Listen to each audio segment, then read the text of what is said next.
భూమిపై పుట్టి బానిసై పెరిగి దాసియై సేవకు నిలయమై ఆగని యంత్రమై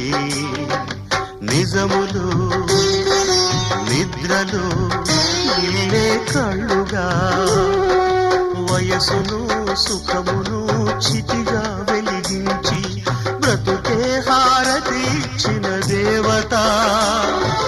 సెలవిమ్మని అడిగితే ఇక సెలవిమ్మని అడిగితే ఇది కనని విలని సంఘటన అపూర్వ సంఘటన ఇది ఎవ్వరు